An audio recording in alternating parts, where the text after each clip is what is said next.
wa anna Isa Abdullahi wa rasuluh. Bahwasanya Isa adalah hamba Allah dan rasulnya. Kita harus yakin hal ini. Bahwasanya Nabi Isa adalah hamba Allah dan rasulnya. Pertama, Nabi Isa adalah seorang rasul. Dia sebagaimana rasul-rasul yang lain. Apa bedanya Nabi Isa dengan yang lain? Nabi Isa diutus sama. Nabi-nabi sebelumnya juga diutus. Nabi Isa dititipkan oleh Allah kitab suci. Nabi-nabi sebelumnya juga dititipkan kitab suci. Kalau Tuhan ngapain bawa kitab suci? Paham? Dia bedanya dengan nabi yang lain apa bedanya? Tidak ada bedanya, sama. Dia dengan Muhammad, dengan nabi-nabi sebelumnya, Nabi Daud, Nabi Nuh, semuanya bawa Alkitab, bawa kitab suci. Karena itu dia seorang utusan. Ya, kalau anak Tuhan ngapain? Kalau Tuhan ngapain bawa kitab suci? Ngomong langsung aja. Ya, oh iya, paham tidak? Kalau Tuhan enggak usah bawa kitab suci, langsung apa? Ngomong. Langsung ngomong, enggak usah bawa kitab suci. Maka dia seorang rasul sebagaimana rasul-rasul yang lain. Dan dia seorang hamba Allah. Terlalu banyak bukti dia seorang hamba Allah, bahkan dalam Injil. Di antara bukti dia seorang hamba, buktinya dia dilahirkan dalam perut ibunya selama berbulan-bulan. Ya. Kalau Tuhan terperangkap di situ kan repot. Enggak keluar-keluar, terperangkap.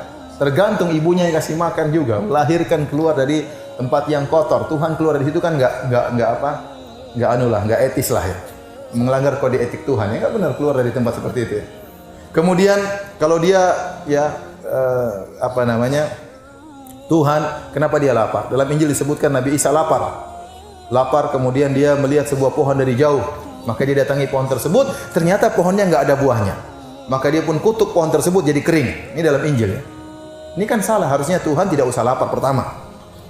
Yang kedua, masa enggak tahu pohon ada buahnya atau tidak? Ya. Paling tidak pakai kacamata jauh atau gimana? Tuhan kan ngerti, masa enggak? Kalau dapat ternyata pohonnya enggak ada buahnya, enggak usah dikutuk. Kun fayakun, berbuah maka berbuah. Kan ngapain dia kutuk pohonnya? Ini menunjukkan dia bukan apa? Tuhan. Nabi Isa juga pernah dibawa sama muridnya di atas laut, kemudian ombak, sementara dia ketiduran, dibangunkan. Tuhan, guru-guru kami bangun. Mereka tidak pernah panggil Tuhan, mereka panggil guru kami. Dalam Injil disebutkan, guru bangun. Nabi Isa enggak bangun. Bahaya, Tuhan ketiduran. Ya. Kata Allah, la ta'khudhu sinatu wala naum. Adapun Allah tidak tidur dan bahkan tidak ngantuk sama sekali, tidak ada letihnya. Ya. Nabi Isa dikejar-kejar orang, Nabi Isa ketakutan sampai keluar keringat dari keningnya. Dia ketakutan. Kalau Tuhan masa ketakutan. Kemudian Nabi Isa alaihissalam juga salat dan berdoa. Kalau dia salat kepada siapa? Kalau dia berdoa, masa Tuhan berdoa gimana? Kalau Tuhan aja minta, kita ngapain minta sama Tuhan seperti ini? Wong dia saja minta kepada zat yang lain. Dan dia bukan Tuhan. Tuhan itu tidak perlu, dia diminta, bukan minta. Sementara dalam Injil disebutkan dia berdoa kepada bapaknya, ini enggak benar. Tuhan tidak pantas untuk minta kepada yang lainnya. Ya. Jadi intinya dia adalah manusia. Allah sebut dalam Al-Qur'an, Nabi Isa berkata, kalau mereka mengatakan Nabi Isa adalah Tuhan, buktinya dia bisa ngomong sejak kecil. Itu justru dia bukti dia rasul, bukan sebagai Tuhan. Ya. Dan dia berkata, waktu dia ngomong, dia mengatakan, Inni Abdullah ataniyal kitaba wa ja'alani nabiyya. Sungguhnya aku adalah hamba Allah. Allah berikan kepada aku Alkitab, Injil. Wa ja'alani nabiyya. Allah menjadikan aku seorang nabi. Wa ja'alani mubarakan aina ma kuntu. Allah menjadikan aku berkah dimanapun aku berada. Wa awsani bis salati waz zakati ma dumtu hayya. Dan Allah menyuruh aku untuk salat dan bayar zakat. Ini menunjukkan dia seorang hamba. Kalau Tuhan ngapain salat? Kalau Tuhan ngapain bayar zakat ya? Jadi dia adalah seorang hamba dan bukan Tuhan. Asal muasalnya para hadirin dan hadirat, kerusakan orang-orang Kristen, orang Nasrani itu gara-gara bid'ah yang dicetuskan oleh Paulus. Jadi Paulus itu dulu di zaman Nabi Isa tidak disembah. Tidak ada sahabat yang menyembah Nabi Isa. Namun Paulus dia ngaku sebagai seorang rasul dan Tuhannya Nabi Isa. Padahal salah, Nabi Isa seorang rasul, Tuhannya Allah. Sekarang dia rubah, Nabi Isa Tuhannya, dia rasulnya. Gimana ceritanya Paulus ini? Paulus ini bikin bid'ah dia. Ya, di antara bid'ah yang dia bikin agama Nasrani untuk internasional. Padahal Nasrani cuma untuk Bani siapa? Israel, sama seperti Yahudi. Makanya orang Yahudi enggak suka dengan agama Nasrani karena agama tersebut dijadikan internasional. Yahudi maunya spesialis, eksklusif buat mereka, tidak ingin jadi agama internasional. Bid'ah yang lainnya dia mengaku sebagai seorang rasul. Jadi ceritanya Paulus ini hendak membunuhi orang-orang Bani Israel. Dia berjalan untuk membunuh orang Bani Israel. Di tengah jalan, tiba-tiba didatangi oleh Nabi Isa. Wahai Paulus, saya angkat kamu sebagai seorang rasul. Dan ini aneh, tidak ada dalam sejarah para rasul penjahat kemudian diangkat jadi rasul. Sejarahnya Nabi Musa, Nabi Yunus, Nabi Yusuf, Nabi Muhammad, semuanya orang-orang baik, ya kan? Orang baik kemudian diangkat menjadi apa? Seorang rasul. Paulus ini lain. Ini penjahat, suka bunuh orang. Tahu-tahu diangkat menjadi seorang rasul. Ini menunjukkan ceritanya dusta. Enggak mungkin ada model rasul seperti dia. Oleh karenanya risalah tesis yang terbaik dalam masalah ini yang setahu saya adalah tesis yang ditulis oleh Kiai Haji Said Agil Siraj. Iya, Kiai Haji Said Agil Siraj, tesis S2 di Universitas Ummul Qura, judulnya Tulisan-tulisan Paulus yang mempengaruhi penyimpangan agama Nasrani. Ini kalau diterjemahkan bagus sekali. Ya, tulisan-tulisan Paulus dan pengaruhnya terhadap penyimpangan agama Nasrani. Jadi agama Nasrani itu rusak gara-gara Paulus. Di antara bid'ah yang dia cetuskan, bid'ah tentang dosa warisan.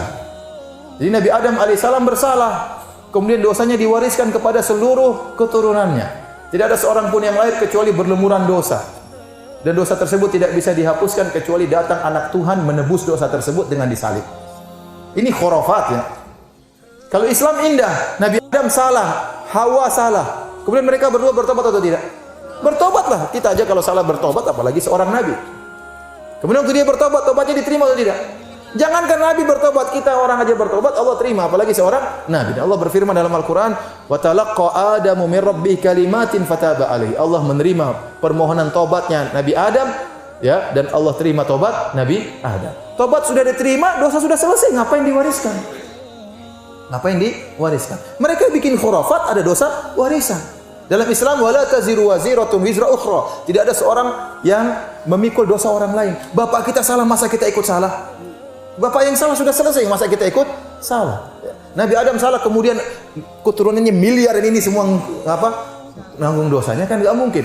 Kalau dosa Nabi Adam pun misalnya 1 miliar dibagi-bagi kan habis sebenarnya kalau mau dibagi-bagi. Ini kenapa semuanya sama dosa seperti Nabi Adam? Jadi ini khurafat. Akhirnya mereka meyakini dosa tersebut tidak bisa terhapuskan kecuali kalau ditebus oleh Nabi Isa sebagai anak Tuhan. Makanya harusnya konsekuensinya mereka itu berterima kasih kepada orang-orang yang menyalib Nabi Isa. Kenapa? Kalau Nabi Isa tidak disalib, kita tidak bisa terampuni dosa kita. Paham? Paham atau tidak? Ya, makanya harusnya mereka berterima kasih. Harusnya Nabi Isa nggak usah lari waktu dikejar-kejar. Ya. Ini yang saya tunggu-tunggu untuk ditangkap, untuk disalib. Ternyata waktu di Injil disebutkan, dia mengatakan, ya Ilya lima syabaqtani. Dia mengatakan, wahai bapakku, kenapa engkau tinggalkan aku? Namun yang tidak benar, Nabi Isa tidak pernah disalib. Kata Allah, wa ma qataluhu wa ma salabuhu walakin syubbiha lahum.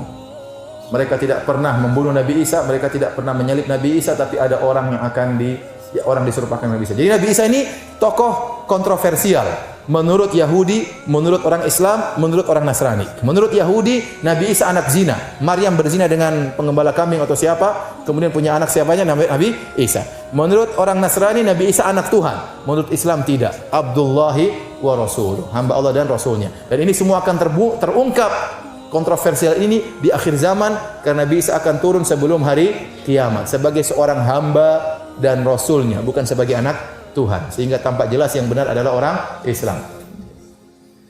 Taib, wa kalimatu alqa ila Maryam. Bahwasanya Nabi Isa adalah kalimat kun yang Allah berikan kepada Maryam. Mudah bagi Allah untuk menciptakan Nabi Isa tanpa bapak, karena orang Nasrani mengatakan di antara bukti Nabi Isa Tuhan, dia tidak punya bapak karena bapaknya Allah. Kita bilang jangankan Nabi Isa, Adam tanpa bapak dan tanpa ibu lebih hebat daripada Nabi Isa.